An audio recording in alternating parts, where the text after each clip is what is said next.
are pushing through today. You got up early this morning for your flight to get here. My dad was in town over the weekend.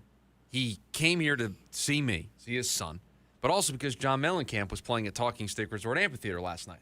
And if you saw anything on social media or you just looked outside your house yesterday, you would have seen the monsoon storm that rolled through. Well, it rolled right over Talking Stick Resort Amphitheater last night as the concert was going on. Severe weather alert, we had to seek shelter. Now, luckily, we were under the awning, so we didn't have to go anywhere, but delayed the concert. Didn't get home till after, 12:45, 1 o'clock this morning. So I'm a little slow. I'm a little slow today. I gotta get the energy levels. Got to get them up. I gotta get them in motion. That's how I feel. I gotta get my energy level up. It was a 2:30 alarm for a scheduled Uber at 3:10 a.m. to take me to the airport. It's been a full day already. Yeah, so we're both moving a little slow today. We just need a little juice. Perhaps hitting the daily special and talking about the Arizona Diamondbacks will get us going today here on the show. Time for our top story of the day. It's the Daily Special. That's a pretty good weekend for the Arizona Diamondbacks, if I can say that. If you'll allow me to say that. Could have swept the Dodgers, but I think we'll all settle for at least 2 out of 3. I think we'll all settle for winning the season series against the Dodgers. I think we'll sign up for all of that, and I think we will certainly sign up for a series that should make you believe in what this team can do. That's the type of series against that team that makes you wonder, has this team got a little something to them? They have a little magic in them after taking 2 of 3 from the Dodgers. After almost, if they could have gotten a run in from third base with nobody out in the bottom of the 9th, if they could have not hit into a double play in the bottom of the 10th, we could be sitting here today talking about a team that swept the Los Angeles Dodgers.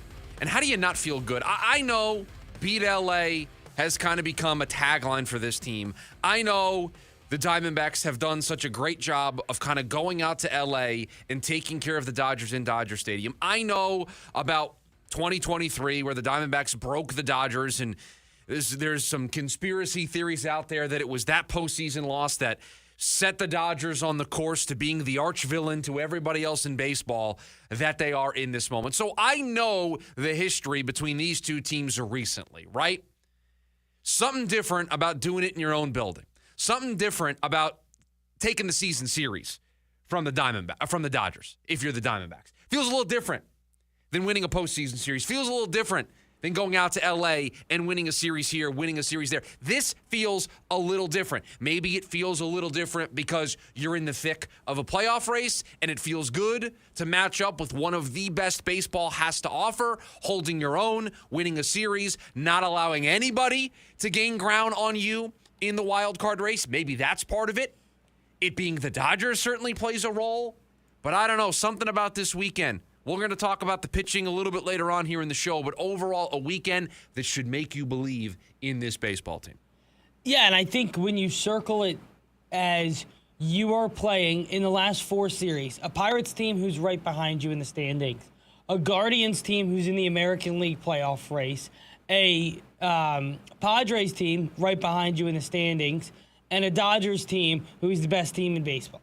Coming off back-to-back World Series championships, you've won 3 of those 4 series, and the one you didn't win, you split 2-2 with the Padres. You feel pretty good about those results.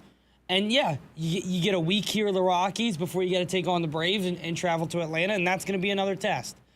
But you would take those 4 series and to say they've won 3 or 4 of them, you feel pretty good about where they sit right now. You should feel great about where they sit right now. I mean, I'm the guy that last week was selling left, right, and center every chance I got about this team being a playoff team. I don't think they did enough at the deadline. I'm still a little uneasy about the pitching, even though it was a really good weekend. I think the pitching's been inconsistent for vast swaths of the season. But at the end of the day, I'm not going to sit up here on a Monday and tell you to not get excited about what you saw over the weekend. I'm not going to sit up here and say that you shouldn't believe after what you saw over the weekend. This is exactly the type of series that should make my people that sit on the fence, my Bryans, my Codes of the world who wanted to see it. Where's Dan in Scottsdale today when I need him? Those of you that weren't sold on this team. Are you sold now? I'm not asking sarcastically. I'm legitimately wondering, is that the moment? Is that the type of series that gets you invested? That allows you to open yourself up and say, you know what? I'm hopping on board the ride. I may be let down.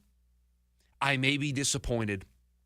This may end in me being upset. It may end in failure. I'll put air quotes around that.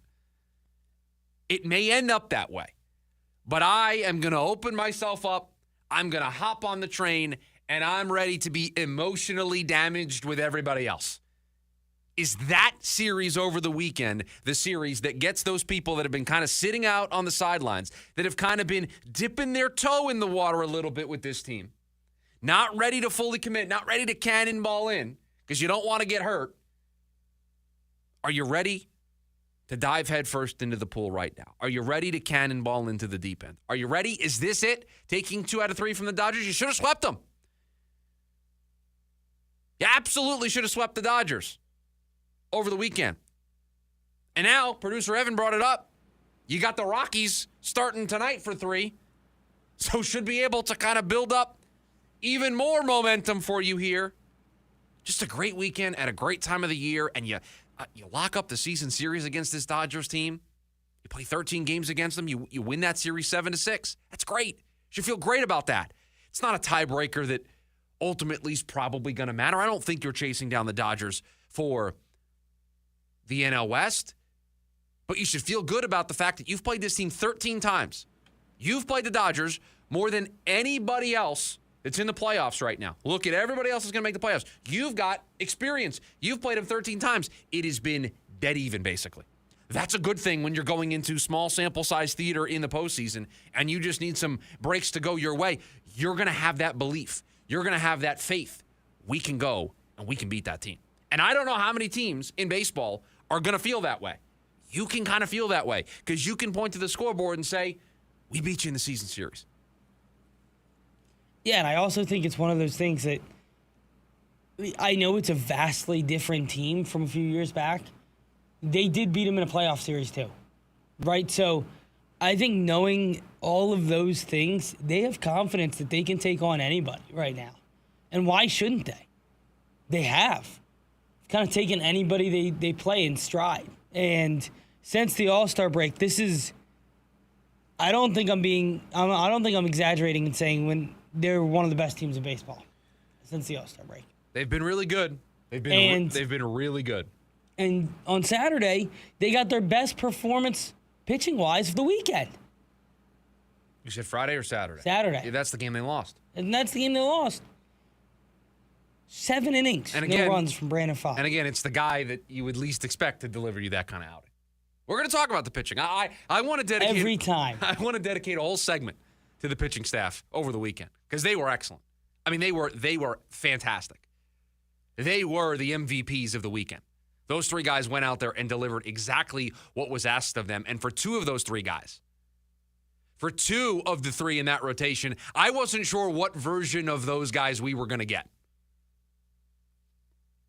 Erod's been struggling as of late. Delivered excellence yesterday. Merrill Kelly, good month, bad month, good month, bad month. This month started off bad. Thought that was going to continue. Was great.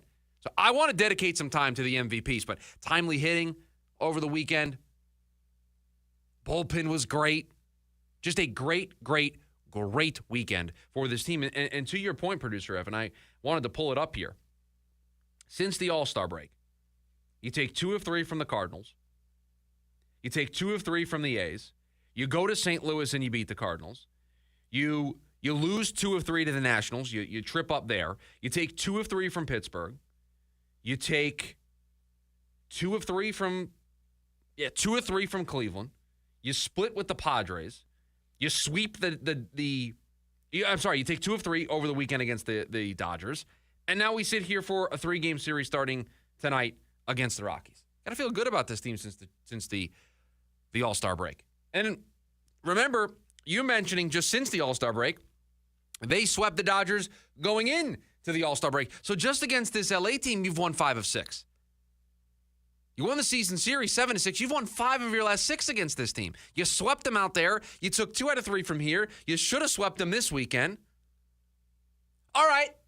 I wasn't going to do it today, Producer Evan, but I am. I don't know what I need for this. I don't think this is breaking newsworthy. Okay. But I need something. I don't know what because I'm about to make a proclamation. Are the Diamondbacks the best team? Are they best suited to beat the Dodgers in the playoffs? Everyone's going to look at the Brewers. Everybody's going to look at maybe the Phillies, the Cubs. Going to look at all these teams. I still think it's the Cubs. Are the Diamondbacks not the team that has the resume for you to be like, that's the team I'm going to pick? That's the team that's going to dethrone the Dodgers. Yeah, on the resume alone, I think you would take the Diamondbacks. If this was a job interview, the Brewers are the team that you've heard about. They're the team that everybody says, oh, just wait till you interview. Just wait till you interview the Milwaukee Brewers. Just wait till you get them in a room and you sit down and you talk to them. You're going to fall in love. You're going to want to hire them right on the spot, right? You didn't look at a resume. You've just heard about them. You've just heard about them. You haven't heard about the Diamondbacks. They come in, they sit down, and all they do is they slide the resume across the table. And you pick it up, and you look at the resume, and you see you beat them in 23 in the playoffs. You own them out in Dodger Stadium. You've won the season series against them this year. You've won 5 of the last 6 meetings between the two teams. So it's not just the current bad stretch that the Dodgers are in. You swept them a couple of weeks ago. I mean, that resume, Brewers don't have that. The Brewers can't slide that across the table and say, check this out. They don't have that on the cover letter. The Diamondbacks' cover letter and resume, that speaks for itself. That history speaks for itself. So I don't know. They got to get there. They got to finish the job. But I got to tell you, if you're the Dodgers, I think the one team you don't want to see come the playoffs is this Diamondbacks team. They're the one team that kind of has your number. Yeah, I don't think it's crazy at all to say.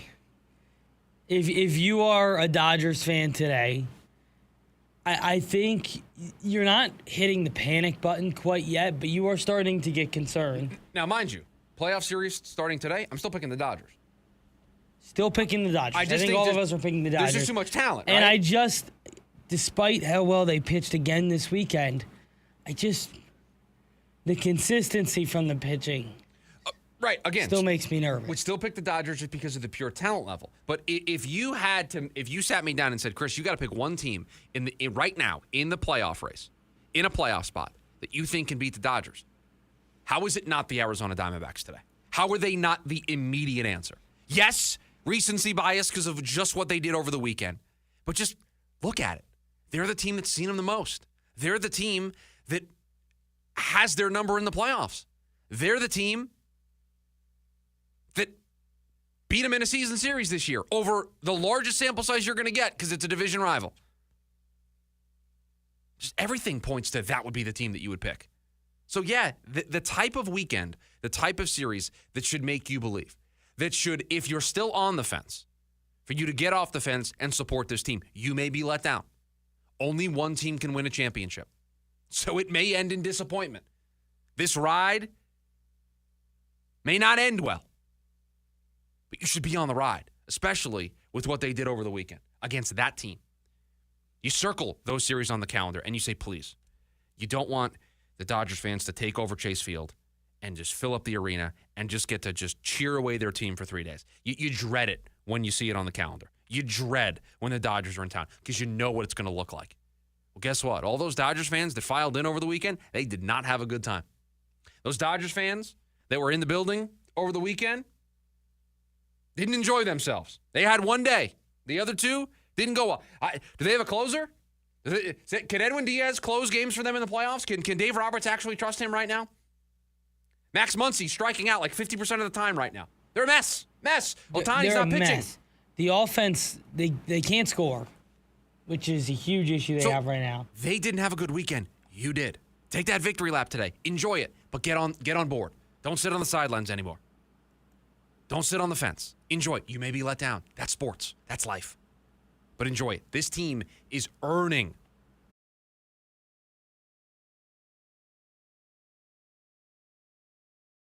It spells the same. Zero Res. Get ready for a night of rock with the Gene Simmons Band. Saturday, August 22nd, 8 p.m. The Salt River Grand Ballroom at Talking Stick Resort. The Gene Simmons Band performing your favorite classic hits. Reserve seats on sale now at Ticketmaster. Don't miss the Gene Simmons Band. America First Credit Union has everything you need to get your money working. And for a limited time, new members get a $150 cash bonus for opening a checking account and $200 more for enrolling in and using direct deposit. If you're ready to do more with your money and get up to $350 cash, head to americafirst.com and become a member today. Subject to membership eligibility, terms, creditworthiness, change, and conditions. Additional requirements may apply. Federally insured by NCUA. Equal Opportunity Lender. Jim Rome here with your Rome Report. The last guy you want showing up on your doorstep right about now is Journo Pablo Torre. Am I right, Clippers? He's the Pulitzer Prize winner who nailed the Clips for attempting to circumvent the salary cap by having the company Aspiration pay Kawhi Leonard $28 million, allegedly. He's now reporting that Leonard also had a multi-million-dollar sponsorship deal with the company Daktronics. Good work if you can get it. You get paid tens of millions of dollars to do nothing at all, allegedly. And why would any of these companies pay Kawhi Leonard, of all people, to promote their product? Has there ever been a less dynamic personality in the history of the world? And has Clipper owner Steve Ballmer sat down with Ramona Shelburne yet to cry that he's the victim and that Daktronics conned him like Aspiration did? I don't know who looks worse here, Ballmer, Commissioner Powder, Kawhi, or Uncle Dennis. I'm taking E, all of the above. I'm Jim Rome. And remember, you can always follow me on Instagram at Jim Rome.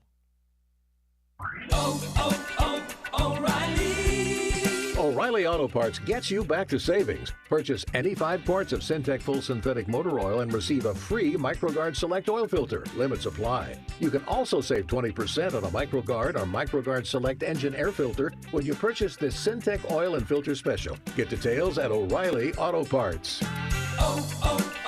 O'Reilly Auto Parts. This is the story of the one who keeps multiple buildings running smoothly day after day. Plumbing that flows, HVAC that hums, cleaning supplies that keep surfaces sparkling. That's why she counts on Grainger. With easy reordering online and 24/7 support, Grainger helps her keep the products she needs on hand. So shelves stay stocked and buildings stay ready. Call 1-800-GRAINGER, click Grainger.com, or just stop by. Grainger, for the ones who get it done. The Dan Patrick Show. I think we've underrated Drew Brees. He's got 80,000 yards. His stats are better than Peyton Manning's. Miami doesn't want him. He goes to New Orleans and brings that city a Super Bowl. Drew Brees' numbers are crazy. Who would have thought a guy who's 6'1", has a shoulder issue, not considered, strong arm to begin with, and he's going to be a Hall of Famer. Weekdays, 6 to 9 a.m. on KDUS AM 1060.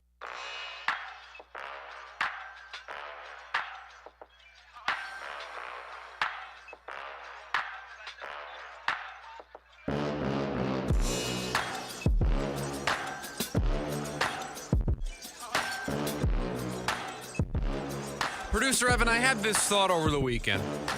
Just driving around. And I kept thinking to myself, the hype train's left the station for Carson Beck. You know the old saying, you can't put the genie back into the bottle? I use in my house, you can't put the toothpaste back in the tube. That's my go-to. When something happens, I just say, can't put the toothpaste back in the tube. I think that's how it applies to the Carson Beck hype train after the Hall of Fame game. After that performance, after him looking as good as he did, yes, it was against number twos. Yes, it was against the vanilla defense. Yes, they weren't doing anything crazy on their end where he's making all sorts of different reads. It was a vanilla offense as well. All of those disclaimers out there, front and center, noted. There is so much excitement around Beck coming out of that game that I just don't know if the Cardinals can put the toothpaste back into the tube. Just don't know if they can do it. I don't think they can put the genie back into the bottle. I think it's, the only way they can do it, can I be honest with you, is if he plays extremely poorly in game number 2. He would have to play extremely poorly in game number 2 for that genie to be put back in the bottle. And right now, it's out. And this is going to be something that's talked about daily pretty much when it comes to Carson Beck, because you can't blame fans for wanting to see the young kid play. And you used a very key word in there, wanting.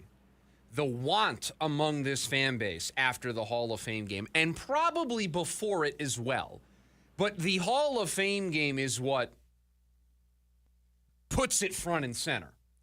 I want to see more of Carson Beck, because I'll tell you what, I think the listeners of this program are really smart. I think Cardinals fans in general are really smart. I think everybody understands what this year is going to be.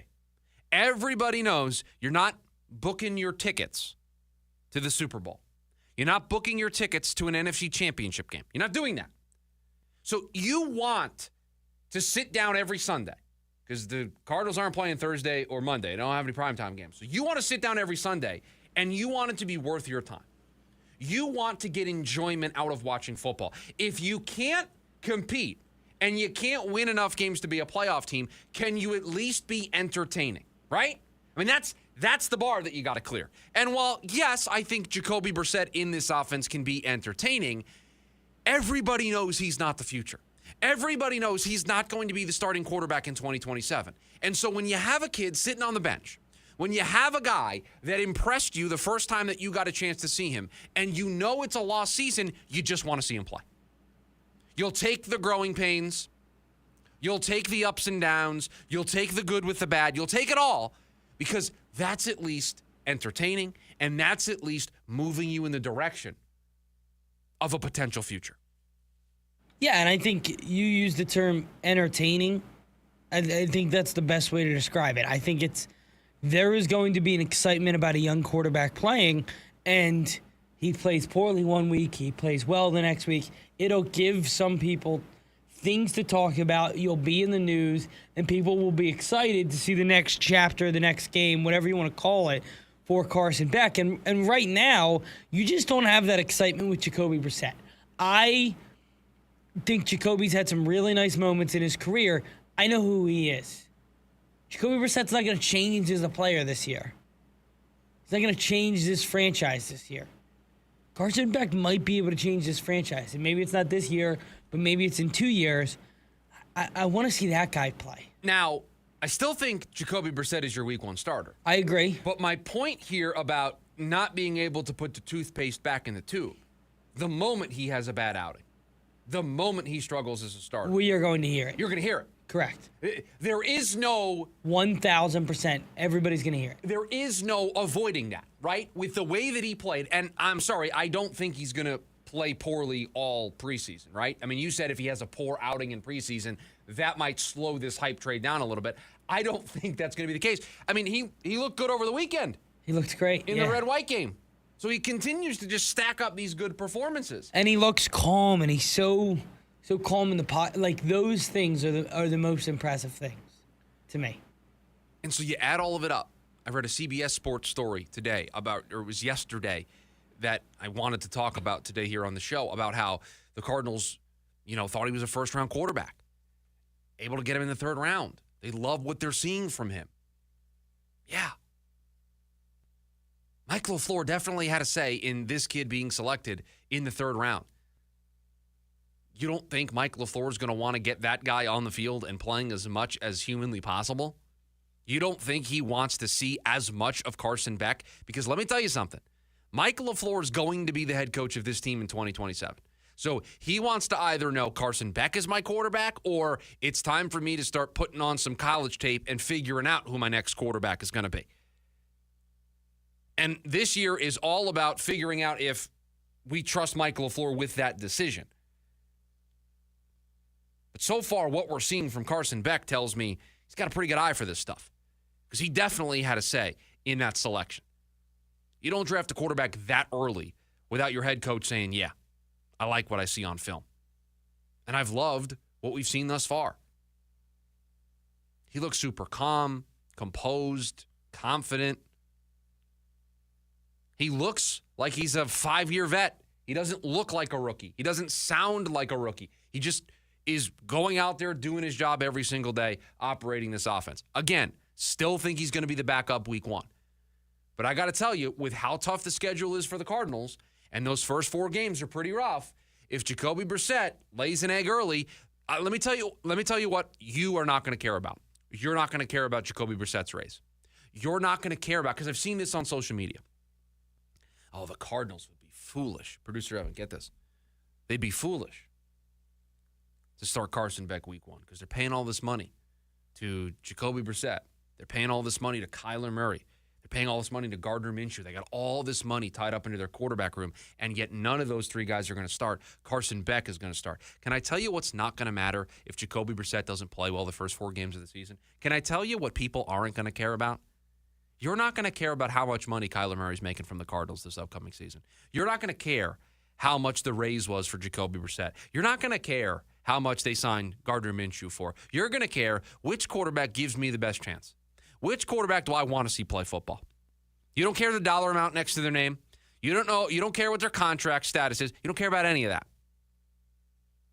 You want to see the best quarterback that this team has available playing. And so if Jacoby Brissett does not play well early, it's not going to matter that he got a raise to $15.5 million. Not going to matter. The tweets are still going to be there. The noise is still going to be there. That the kid that impressed, the kid that you took in the 3rd round, the kid that looked great in his first preseason game, led the team on multiple scoring drives, back shoulder fades, deep balls, mobility, pocket presence, awareness, all of it. Checked all the boxes. If he's going to continue to check those boxes, if he's going to look good in every bit of preseason action he gets between now and the beginning of the season, and it's a big if, we'll see what happens.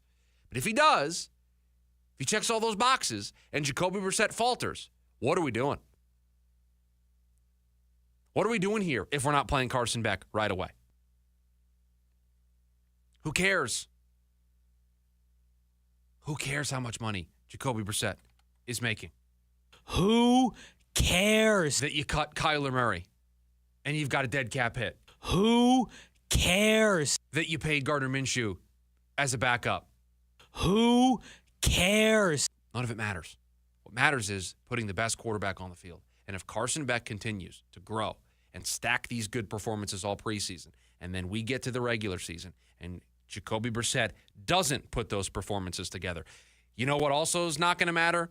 That Carson Beck did it against the 2s or did it against the 3s or did it, early on in preseason. It's going to be Jacoby Brissett's not getting it done. I watched Carson Beck do it. That context isn't going to matter. I want him starting.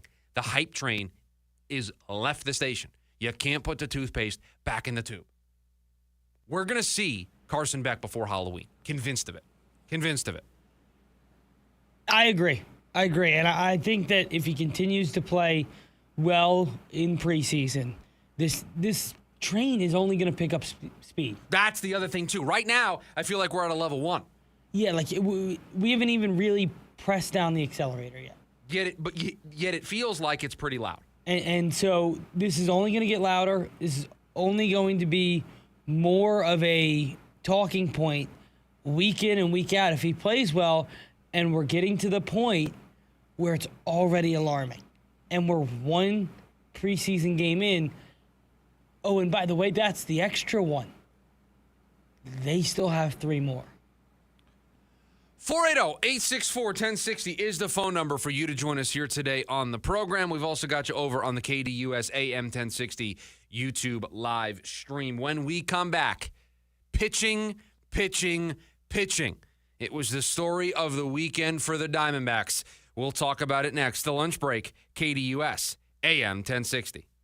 Hey listeners, it's Vince DeLisio from the Varsity Sports Show. As we continue our fall sports previews, this Saturday we go back to Scottsdale and where it all started for us, Saguaro High School. You'll get to know some new names and reminisce with a few familiar ones too. Our team will also chime in with some previews of sports teams. Join us for Saguaro Sabercat Week on the Varsity Sports Show, Saturday morning at 10 on AM 1060 and the AM 1060 app, KDUS Arizona.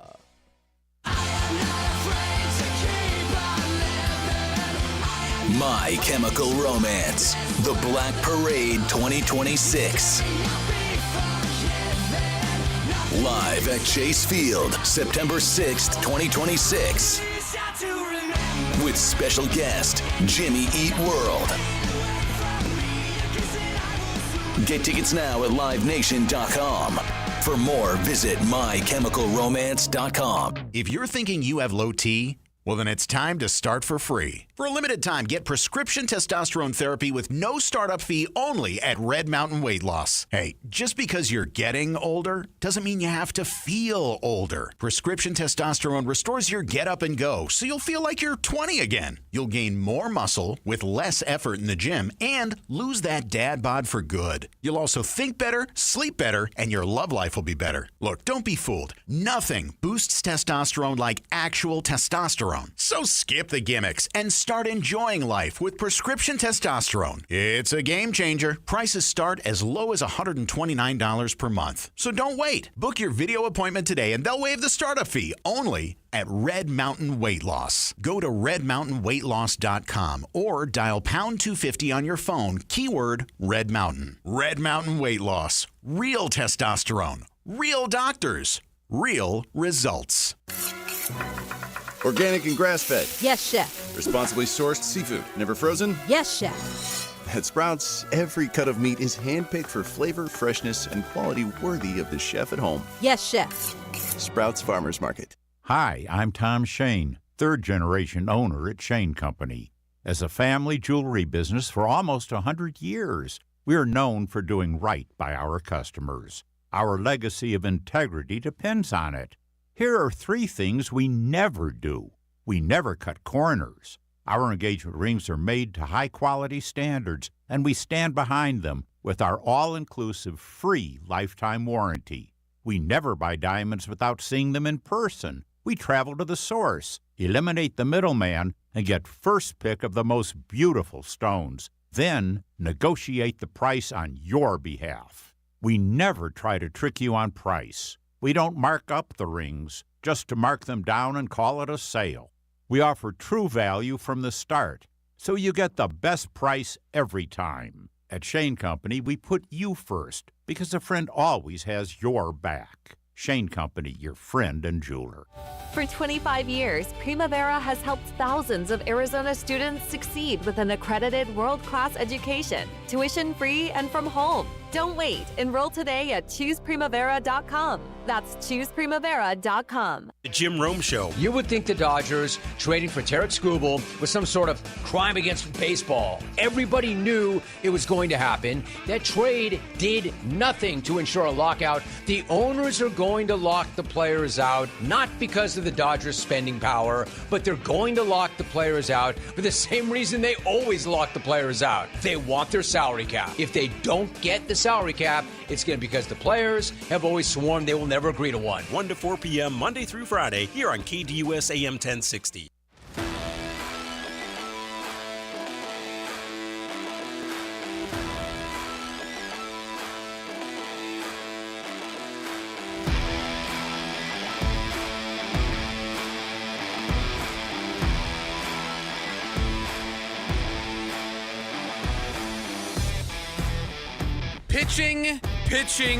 Pitching.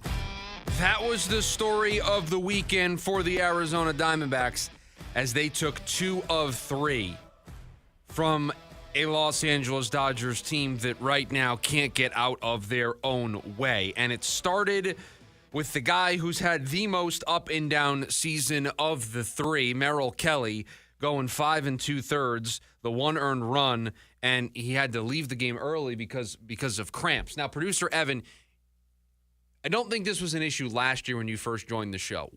And so you were in college.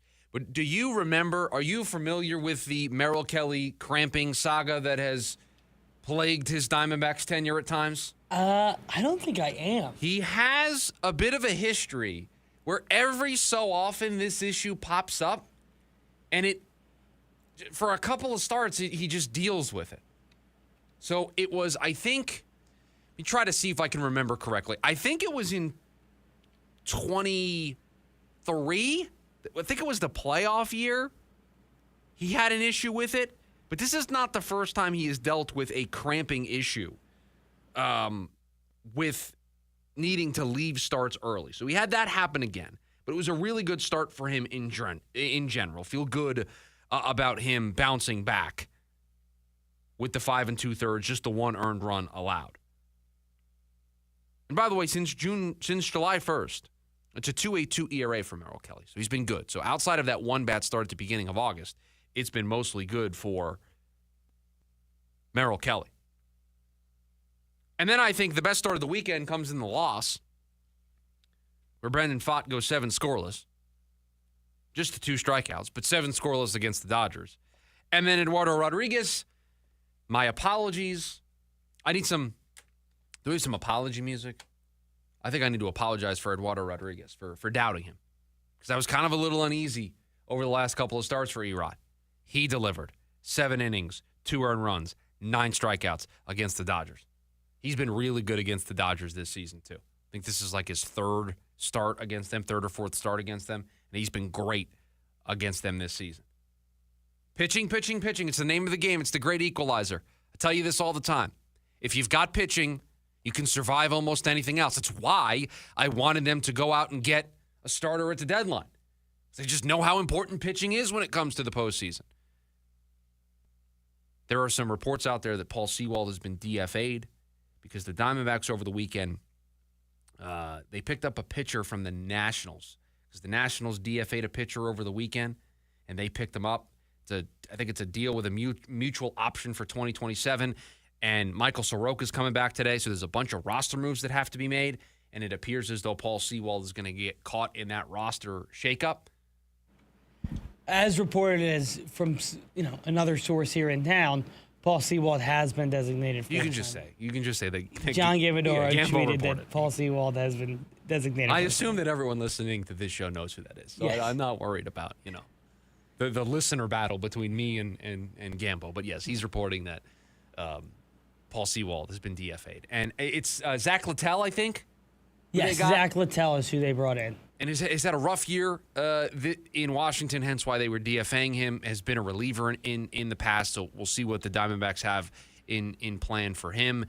Mike Soroka should return as an official roster move today as well, so there should be a couple of official moves coming for this team as they bring these 2 guys onto the roster. But pitching. It's the name of the game, right? Interesting that Kevin Ginkel was the guy who got the save yesterday, so Brandon Garcia kind of used a little bit over the last couple of days, so Kevin Ginkel's the next man up. I'm still going to just raise my hand and kind of be the kid in class that everyone constantly makes fun of for bringing it up, because things are going well right now, so keep your mouth shut, right? I'm going to be that guy. Can we get an established closer, please? Can just somebody take the role? I don't want to do this closer by committee. Justin Martinez looks like he's close to a return. It always feels like it's going to work at first, and then eventually, when these guys don't have, designated roles for an extended period of time, then it becomes an issue. Typically works at first, and then over time it becomes more of the issue.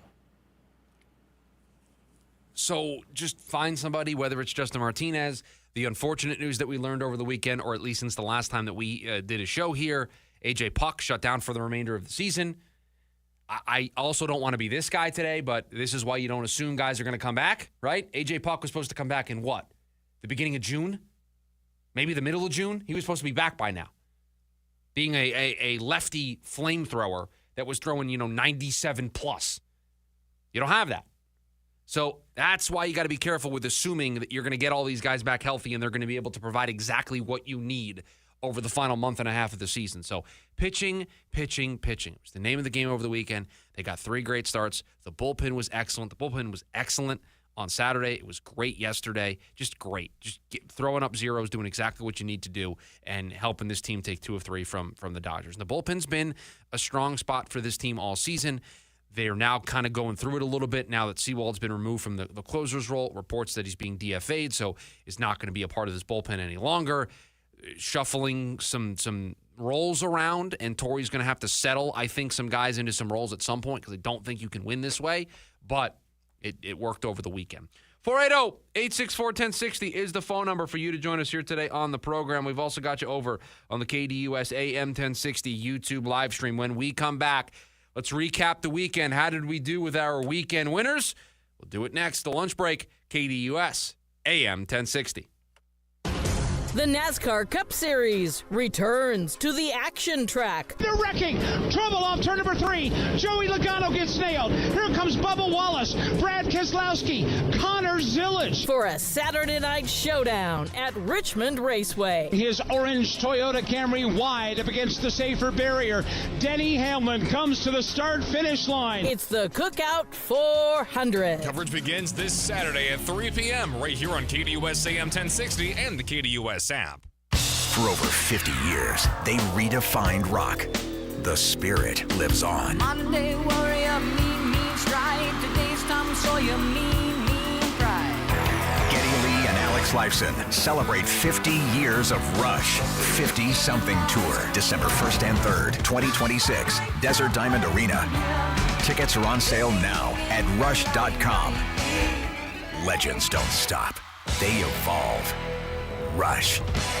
Del, yeah. Slow-cooked pork carnitas are back at Del Taco. Simmered in authentic spices for hours and loaded into your favorite Del items. Del Taco's carnitas bring that bold flavor you've been craving.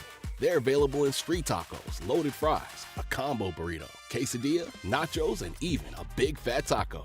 You can't hurry flavor like this, but you better hurry into Del Taco because they're only here for a limited time. Get your slow-cooked carnitas today, only at Del Taco. Del, yeah. Orthopedic care. At Abrazo Health, we believe these two words are better together. When joint pain postpones a walk with friends or halts a weekend hike, recruit our orthopedic physicians, surgeons, and physical therapists to join your team. From our minimally invasive advanced technology designed to improve patient outcome to our comprehensive rehabilitation program, start your journey to a pain-free life. Find your partner in care at abrazohealth.com/orthopedics. Your local Arizona Lottery retailer is full of new and exciting possibilities because draw games just got an upgrade with more prizes, more drawings, and more chances to win. Your favorite draw games like Powerball, The Pick, and Pick 3 are now better than ever. Games start at just $1, so you don't have to pick one. You can play all 4 new and improved draw games today, including the brand new Pick 4 game. Play today at a retailer near you. Arizona Lottery. Love the play. Ready to tackle each morning with the best sports information coming at you? I'm going to take a logical approach. Get that weekday mornings on KDUS AM 1060 from 6 to 9 a.m. with the Dan Patrick Show. Dan Patrick, the Danettes, sports icons, sports legends, celebrities, poll questions. The Dan Patrick Show has it all. It's a crapshoot. Be sure to lock your dials to AM 1060 or 100.7 HD2 from 6 to 9 a.m. Mornings just got better. This story is about us.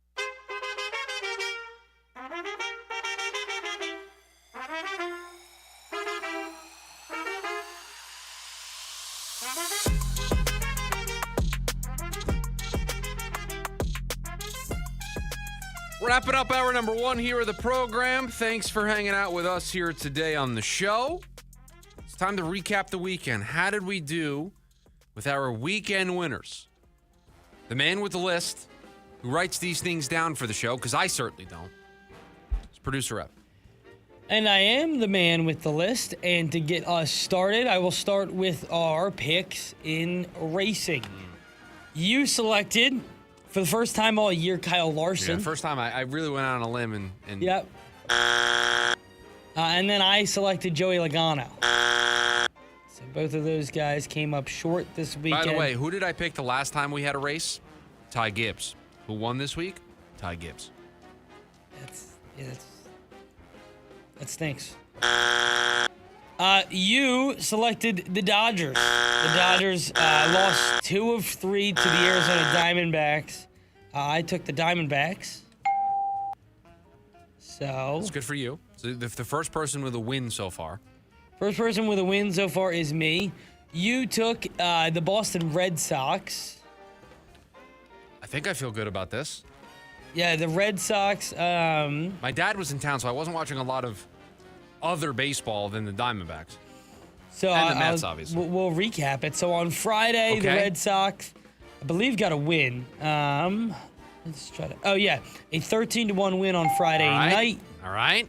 On Saturday, back at it, and they got a 7-3 loss. Oh. And then Sunday, they lost the series 4-3 to the Oakland A's. What a joke. I mean, you've completely you broke the Red Sox. What a joke. In golf, you selected Justin Thomas. Yeah, how'd that go? Not well. Justin Thomas finished tied for 14th, 10 strokes off the lead. Now, it did go slightly worse than my pick, Billy Horschel, who finished tied for 12th, 13 under, 1 stroke better than Justin Thomas. But both of us finished outside the top 10 with our golf picks. So those are both losers. I'm sorry, you can't consider those losers. You also, again, this is a take a note technically. I don't know how you want to put this, but you wanted to add Purdue after what they're... No, I had them as a loser. I had Purdue as a loser. Yes, correct. So I think that's a win. I think they're a loser. Like I got that right.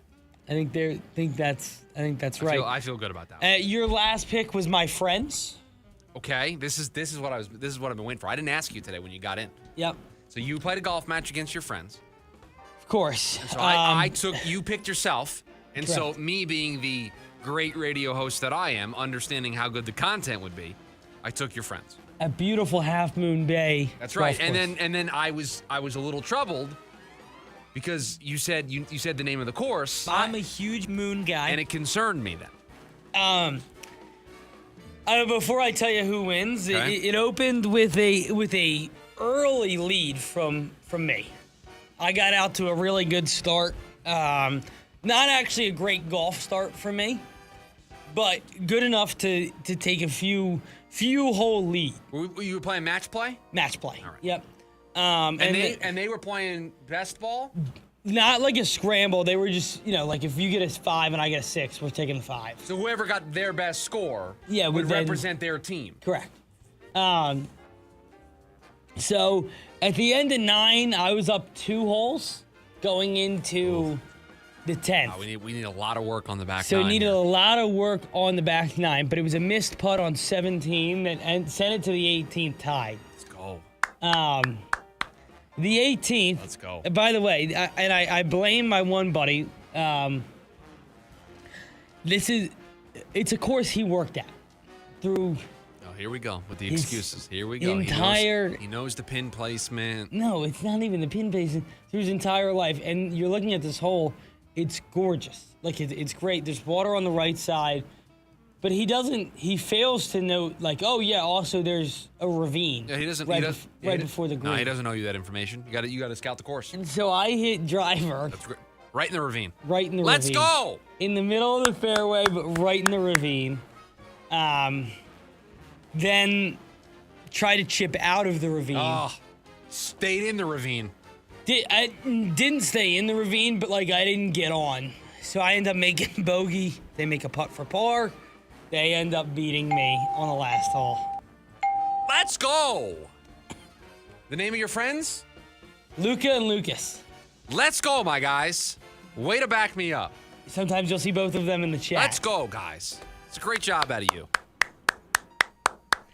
All in all, and then for you, my worst round in years. Oh, you really hate to see it. You really hate to see that it came up in this moment when you picked yourself as a weekend winner. You couldn't come through for yourself. Yep. Let's see what I got here for you. See if you probably can't show you a picture, but this is try and show you a picture of the 18th. This is it. You know how this is gonna go. You know I'm not going to be able to You see can it. see it. I don't see it. That's okay. All right. Well, it's gorgeous. It was great. Was it gorgeous in the ravine? What were the views like from the ravine where the drive ended up? Did you take a picture there? By the way, speaking of golf, our mutual friend still owes us a round. Hold on. You didn't answer my question. We'll get to the friends here in a second. That's a great point by you. But did we take a picture? Because you said you took a picture of the 18th, which I couldn't see. I did not take a picture in the ravine. You didn't take a picture from the ravine? No. Interesting. No, I did not. Yes, a great observation by you. And you know we're not going to get that round because our mutual friend's about to be very busy. Yes. So. I already know that. By the way, Luca hops in the chat. What here. a great point. I didn't know him that info at all. Exactly. You got to scout the course. You didn't owe him a thing, Luca. You play the course. If you've got institutional knowledge, that's a benefit to you. That is totally above board. I've got zero issues with it. No excuses. Yeah. Zero excuses. I don't want to hear anything from But you. Lucas shot a 99. I shot a 91. I don't know what our other buddy Lucas shot. Maybe like somewhere in the low hundreds. And that was good enough to... combined, yeah. So that was good enough to beat you because So when they had their really big blow-up holes, that was when you... Yeah, like if you just... Because in match play, like even if they have a 7. Right, doesn't matter. And I have a 4, like it doesn't matter. Right. You just move on to the next one. That 3-stroke difference doesn't matter. It doesn't matter. So, yeah, and honestly, where I was just beating them early was they actually weren't having blow-up holes, which made me confident. I was beating them bogey, double bogey, every time. Oh. Yeah, it was a problem. Just barely getting by. We had an early controversy of talking in the backswing. What are we doing, guys? Yeah, that was on me. Then I don't feel bad that you didn't get the institutional information about the 18th. If you were talking in my guy's backswing, I mean, what are we doing here? This is a gentleman's game. Let's be professional out there. It was an accident. This is not the internet invitational. What are we doing here? Yeah, no. Let's be respectful. By the way, speaking of the internet invitational, not part of our match, but part of our group out there was Luca's little brother, Will, who's actually probably the best golfer of the four of us, honestly. But he overslept his tee time. Oh no, he pulled up on hole 3, and I just kept calling him Luke Kwan. Yeah, that's bad. That's rough. But all right, good for my guys picking up a win for me. I'll back them the next time. I'll pick them again the next time. We'll let you know when the next match is. Maybe I should play in the next match. I haven't played I haven't played in a while though. Yeah, I haven't. Honestly, before this weekend, I haven't been getting out as much as I would. I gotta like tell to. you, I'm not shooting a 91. Doesn't matter what the course is.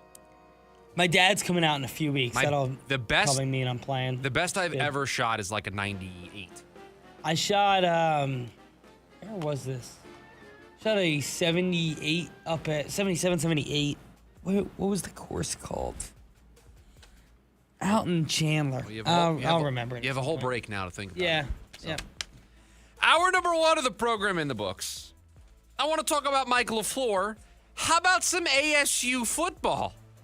But first, we kick off hour number 2, the hottest sports questions in the Valley. Buy or sell. Get to it next, the lunch break, KDUS AM 1060.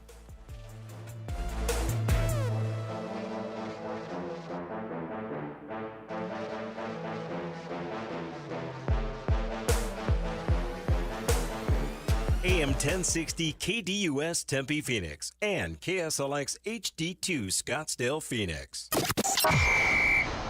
Injured in a car wreck? Lawbear Auto Accident Attorneys will go full grizzly to protect your rights. Shut down the lowball insurance offers and recover every dollar you deserve. Hurry to lawbear.com. That's lawbear.com. The bear has your back. I got your picture, I'm coming with you, dear Maria, count me in. All-time low at the Arizona State Fair, Saturday, October 10th at 7 p.m. Part of the 2026 Coliseum Concert Series, presented by the Arizona Lottery. Why do all the monsters come out at night? Why do we sleep when we want to hide? All-time low.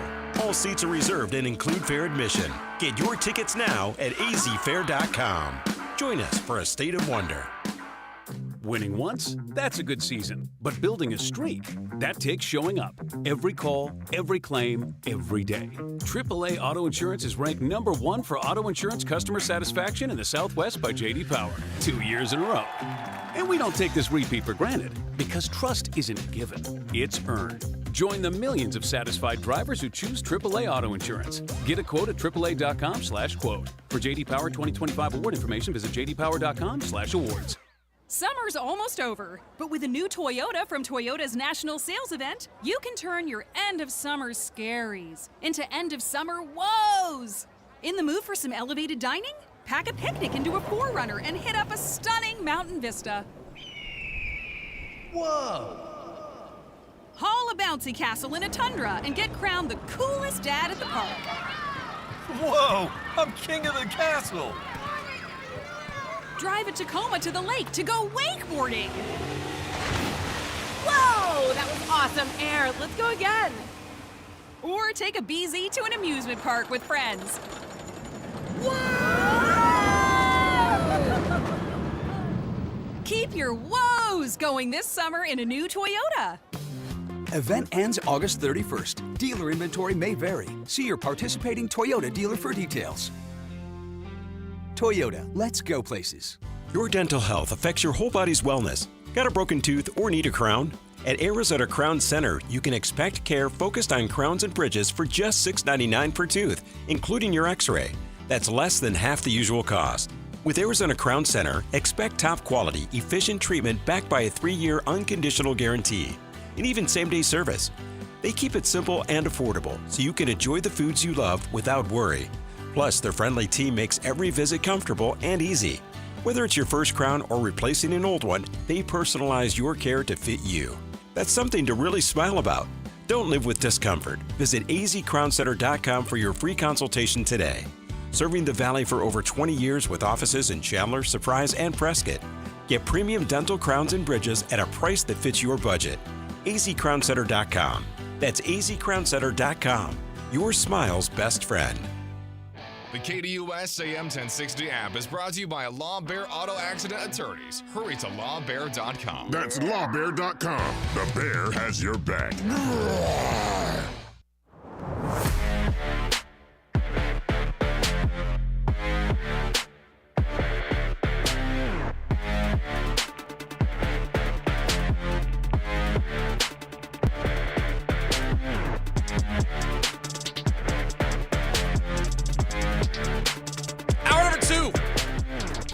Lunch break, KDUS AM 1060, streaming on the free KDUS AM 1060 app. You can also watch us on the KDUS AM 1060 YouTube live stream. The hottest sports questions in the Valley. Producer Evan has them for me. I answer them. My choice is buy or sell. That's all I can do with them. If the Diamondbacks make the playoffs... I wasn't done with the introduction. Oh, sorry. The Mater D of buy or sell. Producer Evan, take it away. If the Diamondbacks make the playoffs, Brandon Pfaadt should start game number 1. No. Still think it would be Erod. At this moment in time, he just had a great start against the Dodgers. Maybe he's put that little rough patch in the rearview mirror. Erod, I think, would be the game 1 start. There should start to be a little concern about the Dodgers in the middle of this rough stretch. So we're saying little concern. Yeah. Should be a little concern? No. This team, I've had a friend, really good friend. Was a boss at one point. Known him for a long time. He used to say to me, we would be at all these different events. We'd be recording podcasts or videos or whatever the case may be. And everybody else would be sitting in the corner just getting ready and doing all their stuff and writing everything down and getting ready to go. And I would just be doing whatever. I wouldn't be as stressed as everybody else. And he said to me, he goes, "You're a red light guy. That red light goes on, you're in. That's all you need. You can get in that headspace just with the red light going on. You don't need the 15, 20 minutes to get yourself in that mental space. You sit down in the chair, somebody points at you, says you're live, you're ready to go." That's the Dodgers. The Dodgers are, you put them in front of the red light, You turn the microphone on and you tell them to do 2 hours of radio, they'll do it. They are the team that when the playoffs come around, they'll just kick it into that next gear. So no, I'm not concerned about them, stubbing their toe a little bit in the regular season. I'm most excited to watch Carson Beck play again compared to anyone else this Thursday. Carson Beck is the player, maybe outside of Jeremiah Love, that has the most excitement around him for the Arizona Cardinals right now. Because he gives you hope. Carson Beck gives you hope. Hope that you have a franchise quarterback. Hope that you're going to get out of being in this purgatory. Hope that you got the right coach and you're going to be the darling team in the NFL sooner rather than later. It's hope. So when he delivers on that hope in the first time of asking, yeah, you get really excited. It's irrational, right? I mean, it's a preseason game. It's a preseason game against the vanilla defense and the number 2s and the number 3s. You're being irrational. We're all being irrational. Okay, I'll raise my hand. I'm being irrational. I don't care. I really don't. He's fun. He's exciting. I want to see more. That's going to help me turn this from irrational into more rational thoughts the more I see of him. But yes, he is the player that you get the most excited about right now for this team. Carson Beck will get his first start before the Dallas game on November 1st. Just real quick, very professional by yourself from you today. You're not taking us in different directions. You're not adding your 2 cents. You're just present the buy or sell. I say what I'm going to say. Boom, you're on to the next one. So you want to talk me through the reason behind that? Behind that, you're just being extremely professional. You're trying to keep us on time today? Yeah, I guess I'm just trying to keep us on time. I don't really know. I didn't really have much to add to the Carson Beck conversation. I think he is the most exciting player. Like, anytime you have a young quarterback in the building, I inherently feel they're the most exciting player because you used the word hope. I think that is everything. Like, this idea that any quarterback could walk in and save an organization exists at any point. Like, Tom Brady was not supposed to be the savior. Obviously, he's a 6th-round pick, and he was. And so, yeah, it's few and far between that those guys aren't drafted at the top of the board, but it does happen. And anytime you have a young quarterback step into a playing role, you just get really excited about the possibility of any of these guys being the next kind of, it dude in the draft, in football, that can take your organization to the next step. And to pair that with a young offensive-minded head coach makes you feel pretty good and pretty excited about what it could be. All I was just wondering is why we were being very professional today. That's all. Sorry. Then I went off on a tangent. It's okay. Listen, just trying to keep it professional. I got to tell you, it's a professional day. Got on the plane this morning. Just trying to keep... Walk me through the mood on the 5:30 a.m. flight. Yeah, it's terrible. From San Francisco to Phoenix. Just walk me through that vibe. They kept on a very small plane. So you have... Was it the 2-2? 2-2. Oh, it's a tiny plane. It's a tiny plane. Have you ever been on the 2-1? 2-1? I've been on one of those. The 2-1 is an interesting... It is. I've been the one. I've only ever sat on the one side. A handful of times. Yeah. And it's something. It is something. So it was a 2-2. I actually had the row to myself. Was the only person that had the row to myself, which was really nice. Oh, that's nice. So I got some sleep in, which was good. I don't typically sleep in on planes, but I'll tell you, the spirits in the airport, pretty low. Nothing was open. At 5:30 in the morning? Nothing. Yeah. Airports are the one place where time is... It's kind of made up. Yeah, it's so made up. And I got the random bag check. Oh, so you're pulled off into a separate line? Pulled off into a separate line. I'm TSA pre-check, but then they pulled my bag to a separate line. Wow, TSA pre-check should have made you avoid that. No? You would think so. I just got the random one, which I guess you could still get. It's the first time I've ever got the random bag check. Sometimes, I'll walk through the TSA pre-check where, it's just like one of the detectors you walk through. Yep. And then sometimes they'll send you in the other one randomly, like every 5th person has to go in the other one. I get that a decent amount. But the bag, that was a first for me. Never had my backpack like gone through until today. When you got to the airport, because I've had this happen to me before. When you got to the airport this morning, 5:30 flight, was TSA open? What'd you say? Was TSA open when you got there? TSA was open. So Yeah, just open. So I have gotten to the airport early enough for a flight. It's an early flight, like a 5 or a 5:30 flight. That TSA hasn't been open yet. Yeah, I had that in Dallas a few weeks back. I had to stay in a random night in Dallas on my way back because of a delay, and my morning flight TSA was not open yet. But in San Fran, it opened at 3:30. By the time I had checked my golf clubs and then went to walk through security, it was 3:33. So it was open. I was the first person in TSA pre-check. There you go. Felt pretty good about that. Yeah, you should. Should. You know, it was really cool. Side note, no free publicity.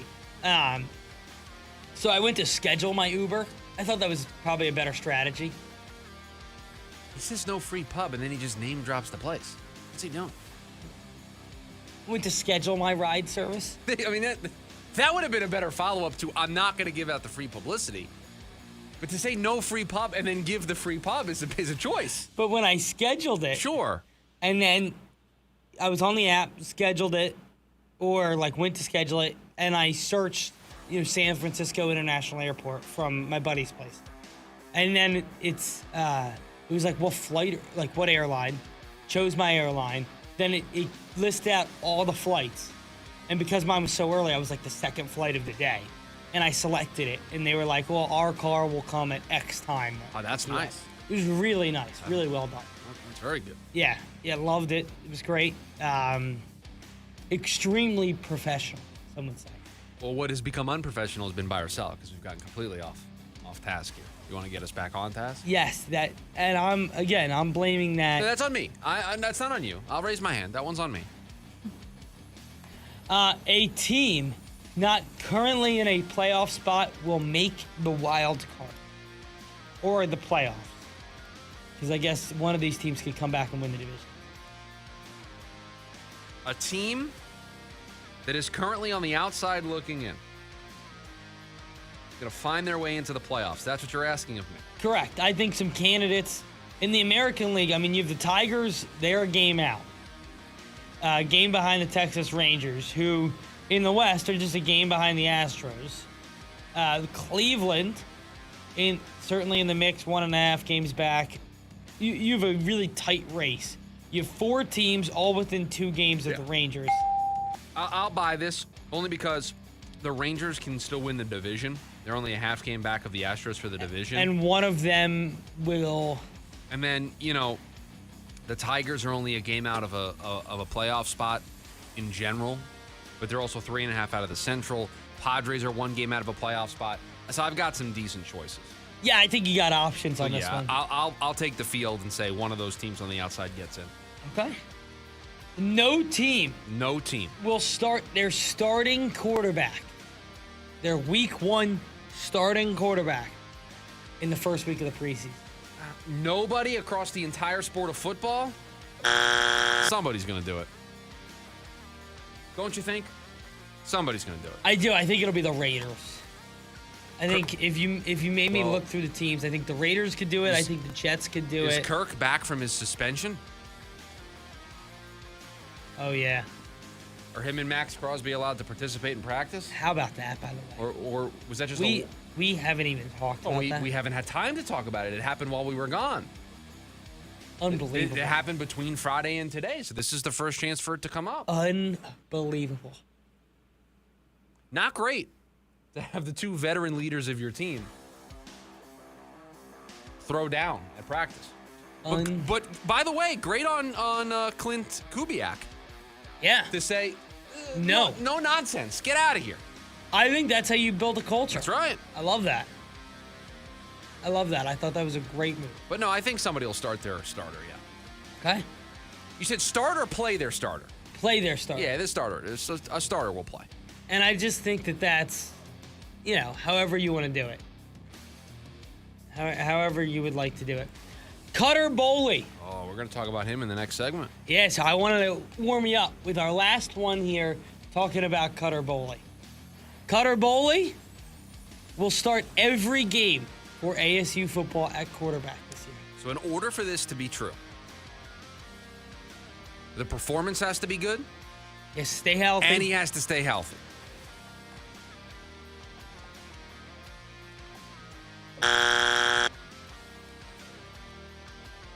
We're going to talk about this in the next segment with Cutter Boley.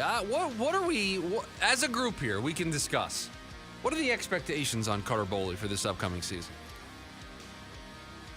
Because I don't know. I don't know what they are.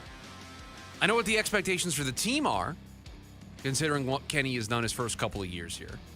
But what are the expectations for Cutter himself? And if Cutter Boley doesn't meet those expectations, how quickly does Kenny have to make a change?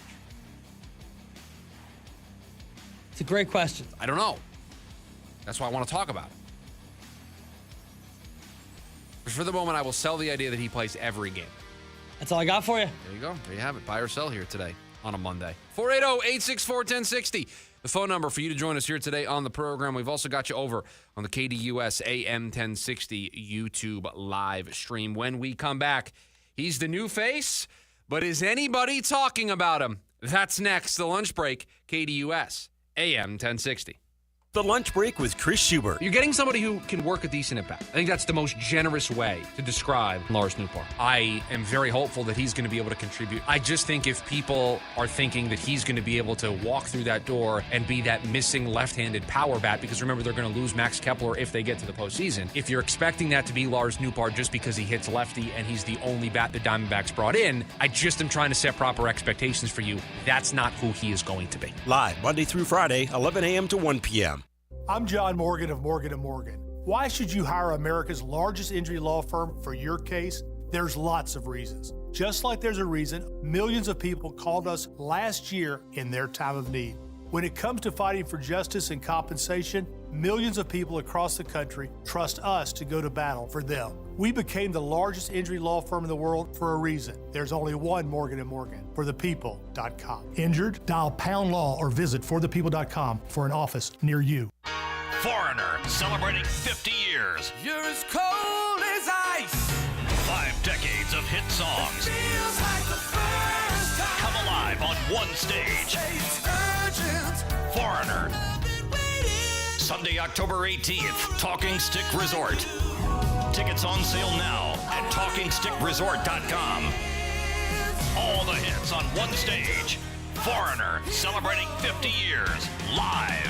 Hey, it's Phil Shaver with HomeSmart, and I want to buy your house. I'm a local investor that buys homes for cash all over Maricopa and Pinell County. I buy inherited homes, nice homes, rental homes, homes that are behind on mortgage payments, and I even buy ugly homes that need fixing. Also, are you looking to get closer to market value for your house? As a licensed realtor, I've been able to buy and sell thousands of homes. Since I'm local, you can call me directly on my cell phone, 480-409-9999. Again, that's 480-409-9999. I don't work for a big corporation or hedge fund, so I can only buy 3 to 5 homes per month. There are no fees involved, and you can pick your own close date. The best part is I buy homes as is, so you don't have to worry about doing any repairs. Again, you can call me directly at 480-409-9999, or you can go to my website, gosoldaz.com. That's gosoldaz.com. I'm Dan Patrick, and this is Above the Noise. When you look at the odds to win the college football playoff, there aren't many surprises at the top. The usual blue bloods and rising powers are all there, but the top 5 have something else in common: experience at quarterback. Ohio State has Julian Sayin, Notre Dame has C.J. Carr, Texas has Arch Manning, and Oregon rolling with Dante Moore, and don't forget about Georgia bringing back Gunnar Stockton. None of that guarantees a championship, but it does reinforce how important experience has become in the expanded playoff era. Quarterbacks are going to be asked to navigate more high-pressure games, and teams with players who have already seen those moments have a significant advantage. Quarterbacks may not all have the same resume, but every one of these programs believes its guy has the experience to handle the biggest stage. And college football talent gets you there. In today's format, experience might be what gets you through it. I'm Dan Patrick, and this is Above the Noise. These days, everybody's searching for ways to save on insurance. Scrolling comparison sites, digging through tips, chasing deals. But Liberty Mutual makes it simple. Liberty Mutual customizes your car and home insurance to save you money. And when you bundle, those savings really start to come through. It's insurance built for real people with a team that helps you keep what matters most, money. No hassle, just confidence that your coverage is customized with savings in mind. Get a quote at libertymutual.com or with your local independent agent. Sometimes work takes more than just getting an answer. That's where ChatGPT Work comes in. It's a way of working for bigger multi-step projects. It can connect to the tools where work happens, stay with the task from start to finish, and turn a goal into finished work. Preparing for an important meeting, ChatGPT can build a polished brief. Put ChatGPT to work on your most ambitious ideas and projects. Get started. ChatGPT.com, selecting work mode, available on Plus and Pro plans. The Dan Patrick Show. I think we've underrated Drew Brees. He's got 80,000 yards. His stats are better than Peyton Manning's. Miami doesn't want him. He goes to New Orleans and brings that city a Super Bowl. Drew Brees' numbers are crazy. Who would have thought a guy who's 6'1", has a shoulder issue, not considered, a strong arm to begin with, and he's going to be a Hall of Famer. Weekdays, 6 to 9 a.m. on KDUS AM 1060.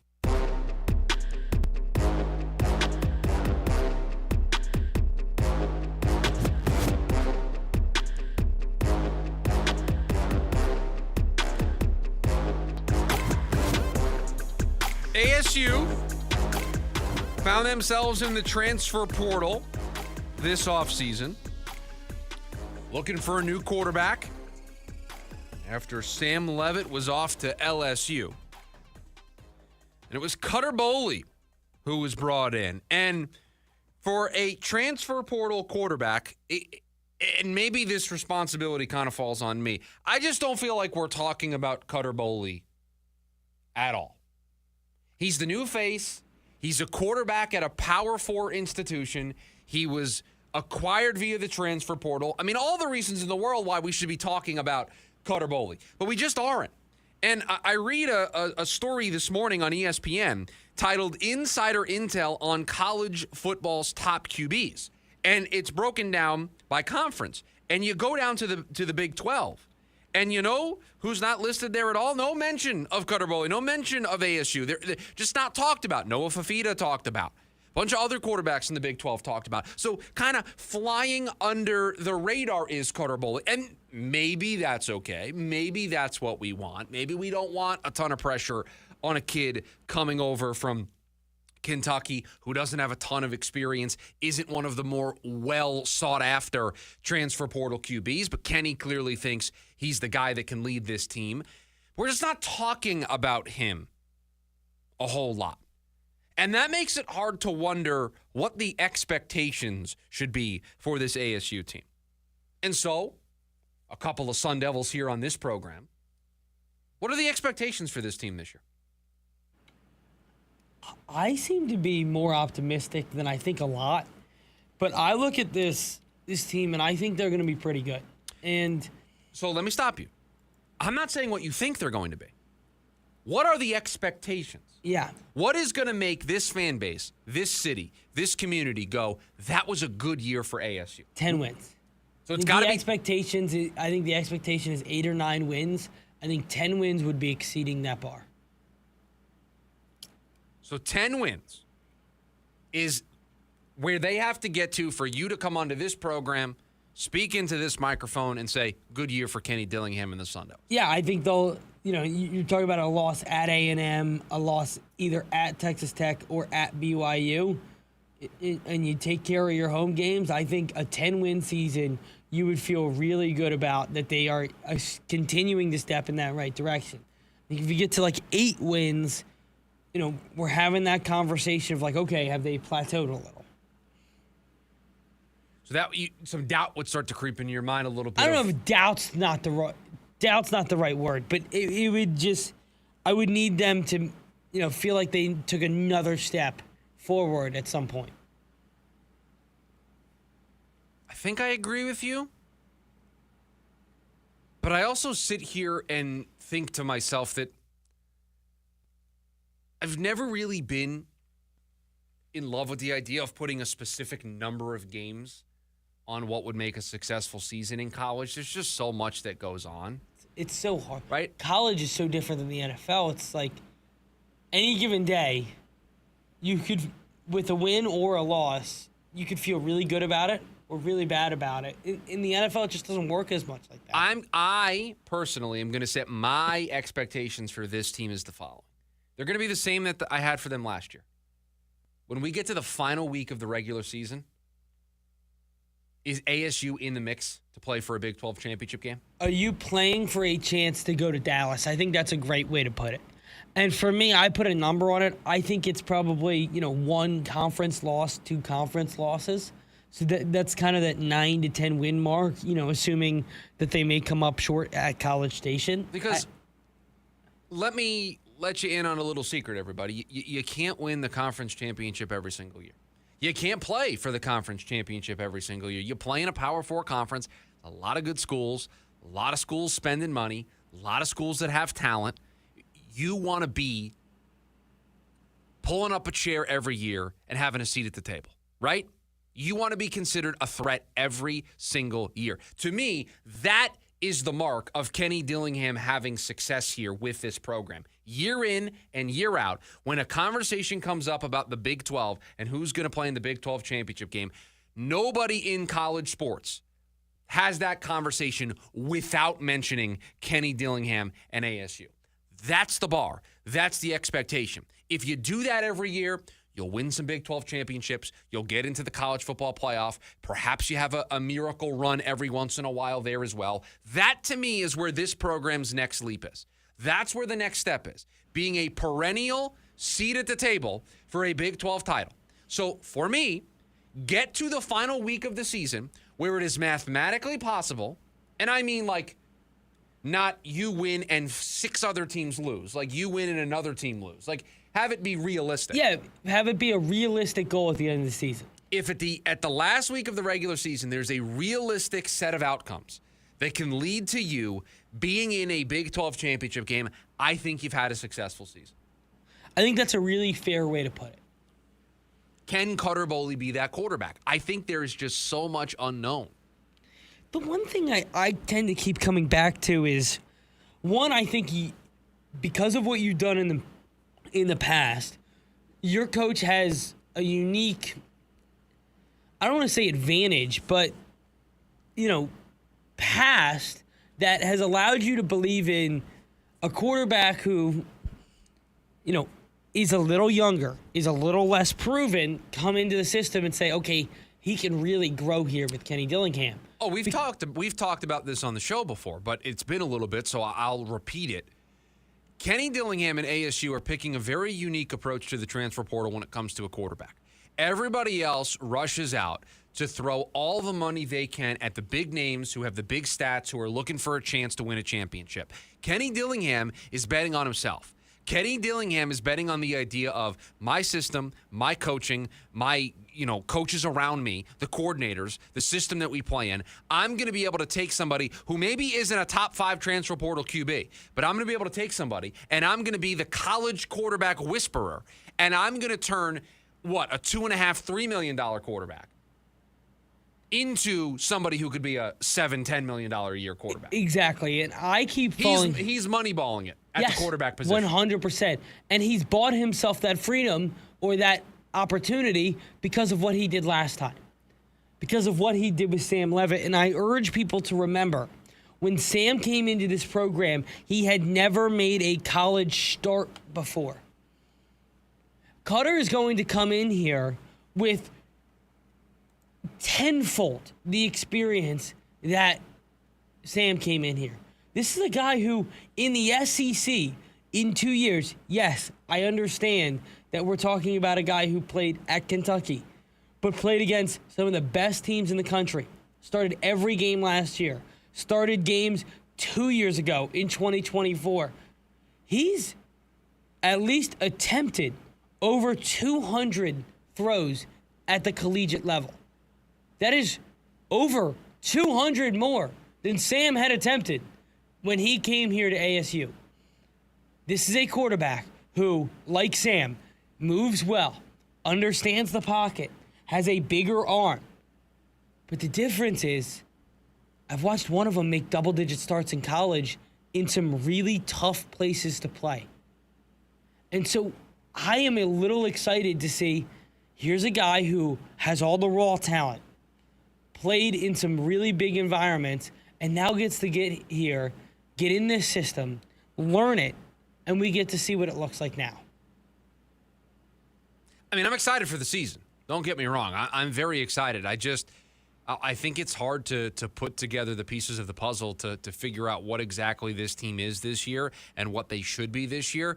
But I'm just going to stick to my priors. I'm going to stick to what my expectations were for this team this year, or last year, I should say, for this year, because I think Kenny's a good enough coach to where this should be the North Star. This should be what they're focusing on every year. Let's compete because if you win the Big 12, you go to the college football playoff. It's that simple, right? And the difference is, too, like with this team compared to other teams, I've heard about every quarterback so far.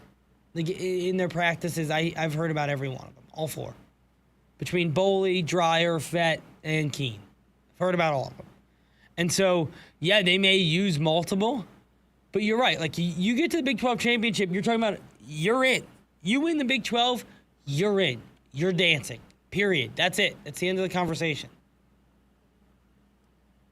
I can't wait for college football to be back. I just can't wait for football to be back. I can't wait. Can't wait. 480-864-1060 is the phone number for you to join us here today on the program. We've also got you over on the KDUS AM 1060 YouTube live stream. When we come back, Mike LaFleur is doing and saying all the right things. That's next, the lunch break, KDUS AM 1060. Hey listeners, it's Vince DeLisio from the Varsity Sports Show. As we continue our fall sports previews, this Saturday we go back to Scottsdale and where it all started for us, Saguaro High School. You'll get to know some new names and reminisce with a few familiar ones too. Our team will also chime in with some previews of sports teams. Join us for Saguaro Sabercat Week on the Varsity Sports Show, Saturday morning at 10 on AM 1060 and the AM 1060 app, KDUS Arizona. Phoenix has bizarre crime. The canals of Phoenix, Arizona are hunted by a serial killer. People were like, well, are we safe? He's a sexual sadist. 2 grisly homicides. I know I didn't kill anyone. But solving these murders is just the beginning. That can't be his first rodeo.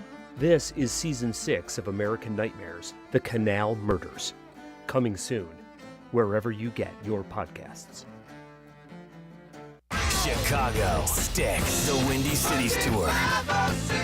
Finally, 2 iconic bands together for the first time. September 1st, Mortgage Matchup Center. Tickets on sale now at livenation.com. Don't miss Chicago and Sticks. All the hits, your kind of tour. Been crazy busy these days? Sounds like you could use a little we time. That means playtime at the AAA 4-Diamond Wekopa Casino Resort. Game time with more than 900 slots plus table games. Maybe a tee time on one of 2 nationally ranked courses. And definitely some hang time at WKP Sportsbook, the largest sportsbook in the state. Wekopa Casino Resort. It's we time. Hi, I'm Tom Shane, third-generation owner at Shane Company. As a family jeweler for almost 100 years, we're known for doing right by our customers. Our legacy of integrity depends on it. We stand behind our engagement rings with our all-inclusive free lifetime warranty. We handpick the most beautiful diamonds, then negotiate for the best price. At Shane Company, we put you first because a friend always has your back. Shane Company, your friend and jeweler. It's Halloween time at the Disneyland Resort, and Minnie's begun to brew up delights and spine-tingling fun. The cauldron bubbling with mystical flair, summoning spirits that haunt the air. Watch as a giant Mickey pumpkin, a headless horseman, and Happy Haunts have a ball. Cars Land becomes Radiator Screams. Plus, there are seasonal favorites like Guardians of the Galaxy, Monsters After Dark, and Haunted Mansion Holiday. With tricks and treats at every corner to be seen. Frightful fun for the whole family at the happiest Halloween. Halloween time, August 21st through October 31st. Visit Disneyland.com or contact your travel advisor for important details. The Jim Rome Show. You would think the Dodgers trading for Tarek Skubal was some sort of crime against baseball. Everybody knew it was going to happen. That trade did nothing to ensure a lockout. The owners are going to lock the players out, not because of the Dodgers' spending power, but they're going to lock the players out for the same reason they always lock the players out. They want their salary cap. If they don't get the salary cap, it's going to be because the players have always sworn they will never agree to one. 1 to 4 p.m. Monday through Friday here on KDUS AM 1060.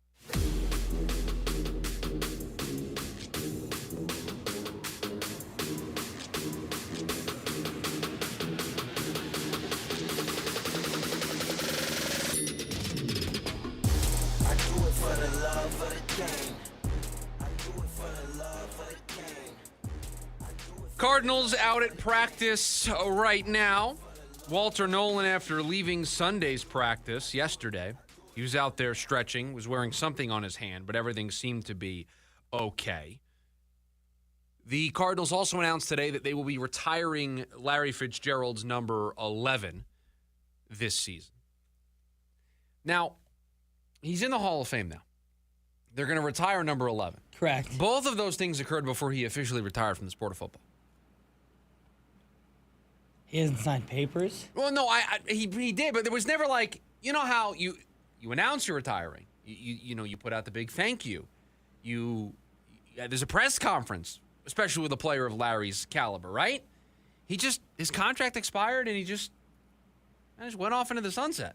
Yeah, I kind of respect that. I know I do too, but it's crazy that that's what happened, and here we are all this time later, and he goes in first time of asking. He's a Hall of Famer. Now they're going to retire number 11. No one's going to wear that ever again, rightfully so. He's the greatest receiver, I think, in the history of the organization, one of the greatest receivers to ever play the sport of football. He's in the Hall of Fame, for goodness sake.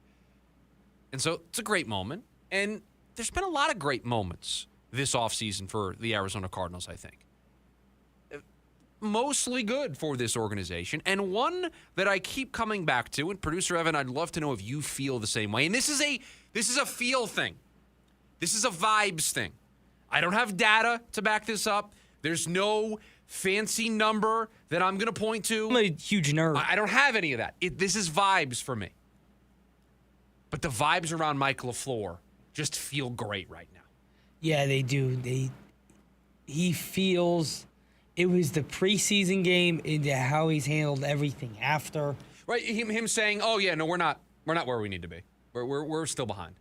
Like I love that. I love that mentality. I feel really good at it in comparison to when JG used to hit the podium and you would hear him talk. It's night and day. And I know that's not always an answer or it doesn't mean anything. But from a head coach perspective, I love the way he's approaching it. And I think he's saying all the right things.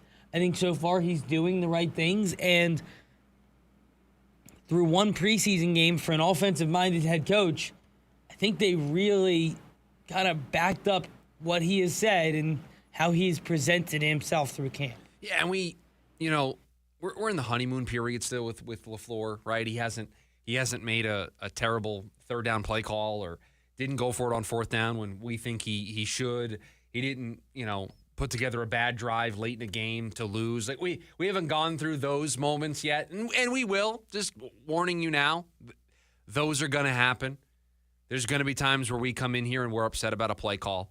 We're upset about a fourth down decision. We're upset about a choice to kick a field goal instead of going for the points. We're going to be upset about those things. No coach is perfect. Nobody is perfect when it comes to those decisions. But right now we're still in this honeymoon period of figuring out what Mike LaFleur is all about. And I get the sense every time I hear him speak, every time I see a quote circulate on social media, it just feels like they got somebody who who just is ready for the role. He just feels like he is ready for the challenge. He's embracing it. He's got a good group of coaches around him. And he's just saying and doing all of the right things. And you're impressed by what you saw in the preseason game from the offense. I mean, it was a preseason game, but my goodness, did it feel different than what you saw from Drew Petzing and a Jonathan Gannon run Cardinals offense. Yeah, just from a feel perspective, and I get it. I know the defenses are vanilla, but the offense is vanilla too, and that vanilla offense felt more advanced than any offense they've run the last 3 years. Right. The play action, the motion, getting to different plays from the same look, the running game, just it all felt different. And Jeremiah Love and Tyler Algier didn't play. And Trey McBride didn't play. And Michael Wilson and Marvin Harrison Jr. didn't play.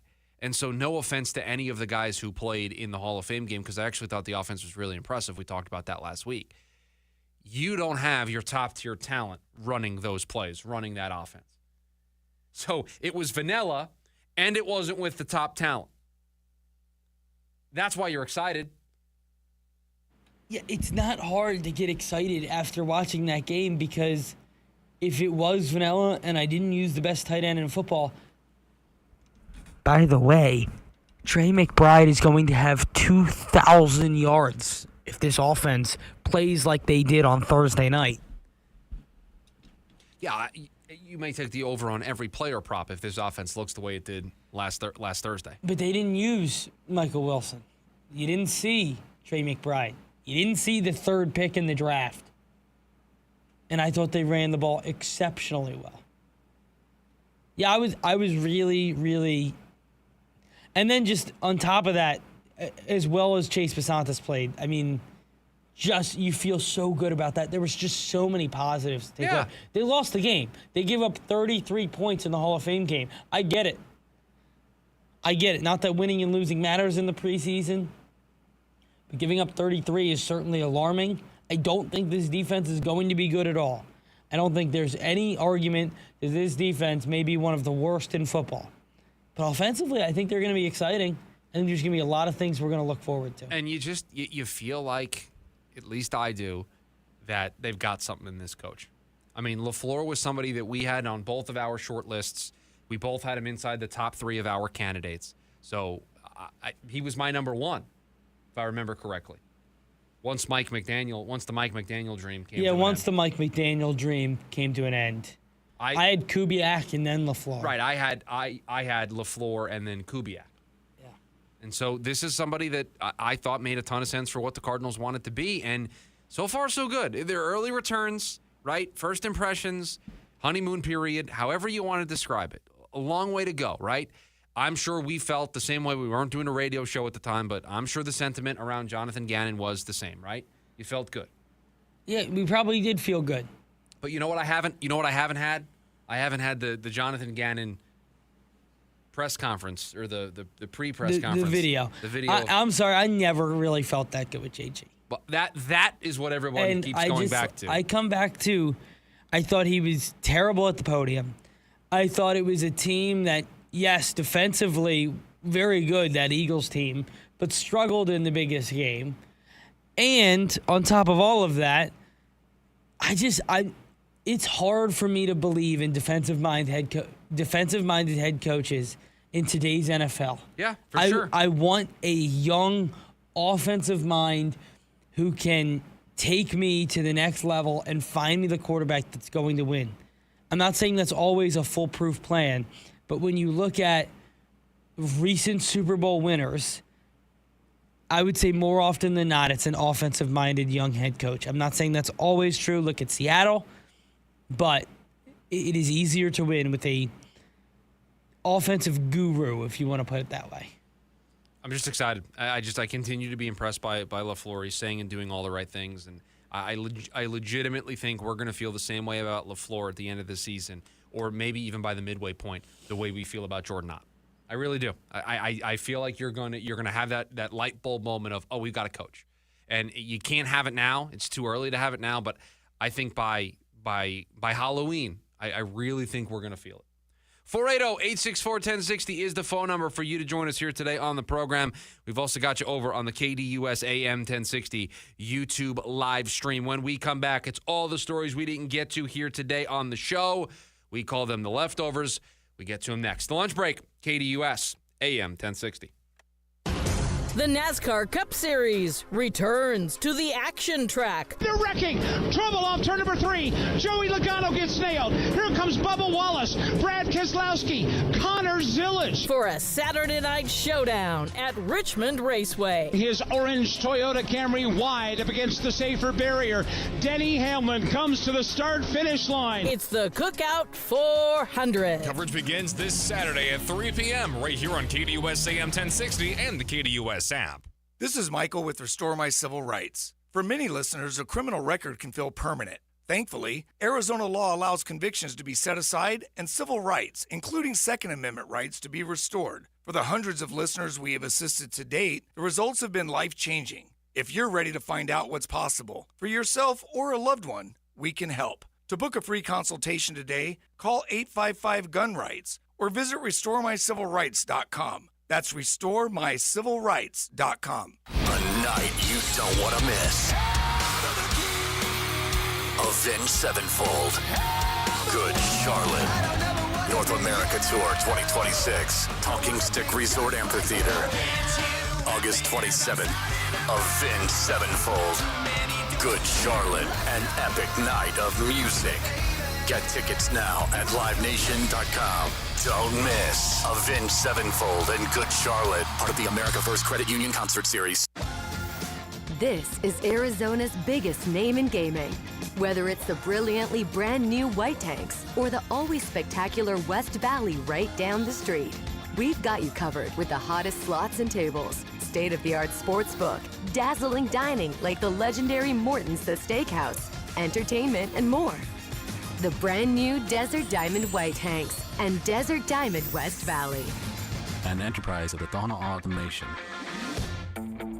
If you're a pro, you know you need paint and primer fast, and the Home Depot has you covered with same-day or next-day deliveries so you can stay on site and on schedule. Get high-quality Behr paints and Kills primers delivered right to your job site. And with the Home Depot app, reordering is faster than ever. Just pick your paint, track your order, and get your go-to color in no time. No delays, no extra trips, just the paint and primer you need when you need it.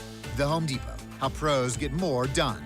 Limitations may apply, not available in all markets. See store for details. Ready to tackle each morning with the best sports information coming at you? I'm going to take a logical approach. Get that weekday mornings on KDUS AM 1060 from 6 to 9 a.m. with the Dan Patrick Show. Dan Patrick, the Danettes, sports icons, sports legends, celebrities, poll questions. The Dan Patrick Show has it all. It's a crapshoot. Be sure to lock your dials to AM 1060 or 100.7 HD2 from 6 to 9 a.m. Mornings just got better. This story is about us.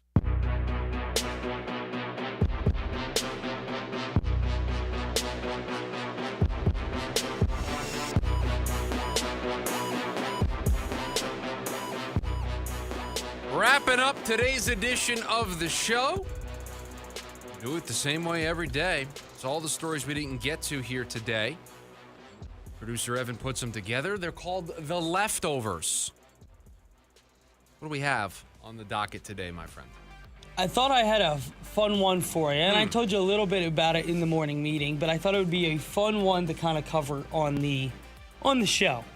Coming into the year, the Rams are the obvious Super Bowl favorite, right? They are certainly the favorites to win the Super Bowl, and it does look like they will add Aaron Donald, as most people are reporting. They are 9th all-time for the best or worst odds coming into the season to win the Super Bowl. Given, how the odds shake out, the implied odds gives them a 12.5% chance to win the Super Bowl. Gap to the rest of the NFL is 5.1%. So, meaning the next team is at 7.1% chance to win the Super Bowl. So, a significant gap from the Rams to the rest of the squad. They're obviously 9th. There are 8 teams above them that had better odds. Some of those teams include the 2008 Patriots, Obviously, that was the year Brady tore his ACL. The 1999ers, the 97 Packers, 2009 Patriots, the 2002 Rams, 96 Niners, 2007 Patriots, 2017 Patriots. You get the gist here. The team 10th is the 1995 San Francisco 49ers. The interesting part of this story is that out of those 10 teams, none of those have won the Super Bowl. So being the favorite doesn't really help you. Doesn't really help. If you take it back even further, you get slightly better results. Out of the 15 most likely teams to win the Super Bowl in NFL history, only 2 of which have actually won the Super Bowl. The first one being the 1994 San Francisco 49ers. They smashed the Chargers in the Super Bowl. And the second one being the 2019 Patriots. The wrong Patriots team. The 2018 Patriots, who won beat the Rams in Super Bowl 53, 13-3, in one of the more boring Super Bowls of all time. Yeah, I mean, listen, we look at these Super Bowl odds in the summertime as sort of a gauge of how Vegas and we all think on paper this is going to play out. We got to play the football games, right? I mean, did anybody before the season last year think Seattle was going to win the Super Bowl? No. I know 2 clowns on the radio who thought they were going to be the worst team in the division. You're looking at them right here. I thought they'd be third. Okay, sorry. 2 clowns who thought they would be in the bottom half of their division. So we have no idea how this stuff's going to play out. Did anybody really have the New England Patriots going from 3-14 to representing the AFC in the Super Bowl? No. And then when we got to the end of the season, everyone was like, "Well, of course, look at their schedule." Well, you had the schedule the whole time. You could have looked at it on paper, but nobody thought they were going to go from 3-14 to representing the AFC. You just never know what's going to happen. Amari Stoudemire, congratulations to Amari Stoudemire. He will be inducted into the Pro Basketball or the Basketball Hall of Fame. Pro Basketball. Congratulations. We have a nice picture of Amari Stoudemire outside my studio. It's on the wall right outside our studio door here. And he will go into the Basketball Hall of Fame. The Basketball Hall of Fame, unlike other Hall of Fames, does include college, correct? Correct. It is just the Basketball Hall of Fame. That is crazy. Why is there not a Pro Basketball Hall of Fame? I don't know. Why are you asking me questions that you know I don't know the answer to? I don't know. I was just curious. Hunter Green is going to have season-ending injury for his torn UCL here. So that's why they didn't trade him at the deadline. Correct. Even if they wanted to, it doesn't feel like they would have had the medicals to do so. I'm just looking up things about the Basketball Hall of Fame now. You got me down a rabbit hole. Oh, no. No, we're okay. You can just move on to the next story because I'm just down this rabbit hole. I didn't really hear anything you just said. After his start on Saturday, Max Scherzer has officially moved into the top 10 all-time in strikeouts. He is 3,516, one more than Randy Johnson, second to Justin Verlander with 3,554 among active pitchers. Now 10th all-time. So for the Basketball Hall of Fame, I knew you were not listening to that story at all. Coaches, players, referees, contributors, and teams have been inducted. Entire teams. And teams have gone into the Hall of Fame. Oh, I need to see this. All right, here are the teams that have gone into the Hall of Fame. What teams are in the Hall of Fame? Okay. The 1996 United States Women's Olympic Team. The 2008 United States Olympic Team, known as the Redeem Team. The 1976 United States Women's Olympic Team. First time that the U.S. had fielded a women's team. The Wayland Baptist women's teams of 1948 to 1982. because they had a 151-game winning streak from 1953 to 1958. 10 AAU championships. The Tennessee A&I State teams of 1957, 58, and 59. The first African-American college team to win a major national championship. Wow. The Dream Team's in there. The 1960 Olympic team's in there. The Harlem Globetrotters are in there. The original Celtics are in there. A bunch of other teams are in there. Those are the teams that are in there. 14 teams have been inducted. Wow. Who gives the speech then? You got to go with the head coach, right?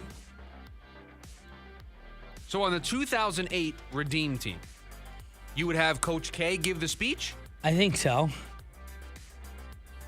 Or do you have LeBron do it? Well, we should know the answer to this, shouldn't we? It's such a good point. Who gave the Hall of Fame speech? This is the class of 2026. They're going to go in. This group went in already, didn't they? Yes, in 2025. So who gave that speech? If there was a speech, maybe there's no speeches.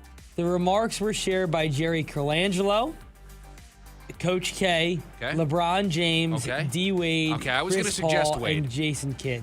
Okay, so we just let everybody. Boy, you want to talk about a long ceremony? If we're giving everybody a chance to speak. If you had 1, 2, 3, 4, 5, 6 players or 6 members of the team in whatever fashion make remarks on the Redeem team, you'd be there all day. We're going to be there all day. A great ceremony, by the way, at the Pro Football Hall of Fame. Yes, that was very good. Speaking of football, did you see that this year they're going to allow the head coaches to designate somebody else to be the challenge guy? I didn't see this. So the challenge flag can go to somebody else, and they can throw it. That's great. By the way, I never asked you about this. What did you think of Matt LaFleur talking to Mike LaFleur? I loved it. I thought it was awesome. Fantastic. Yeah, I thought it was great. I love that he told him, "Don't forget your challenge flag." Mike LaFleur was like, "Oh, I'm gonna need that." Well, and then he joked, "There's so much red out here. It's hard. It was hard." It's hard to, yeah. I thought it was awesome.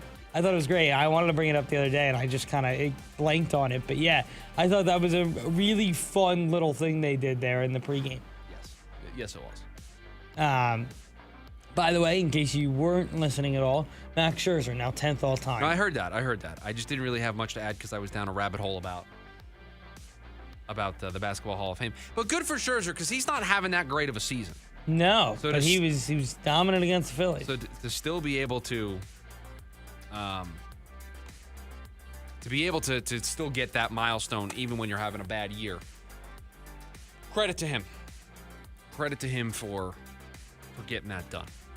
Last story for you. Ben Simmons looking to make a return to the NBA. Anybody looking for a point guard? Who cares? I used to be a big Ben Simmons fan. Well, he was a 76er. Yeah, but he was like my favorite Sixer, and then he stunk. It's just like, man, sometimes it just does feel like these guys just don't want it enough. If you're telling me he couldn't get any better at shooting in his tenure? I mean, the shooting was always the problem coming out of college, right? That was their worry, and it just never got better. Never got better. And then the injuries didn't help him, right? No, not at all. It was the back. It was injuries. It was confidence. It was a mess. It was a lot. It was a mess. That is going to do it for us on the Monday edition of the program. Jim Rome is coming up next. Producer Evan, thank you for all that you do. Everybody, have a great rest of your Monday. We'll talk to you tomorrow. See ya.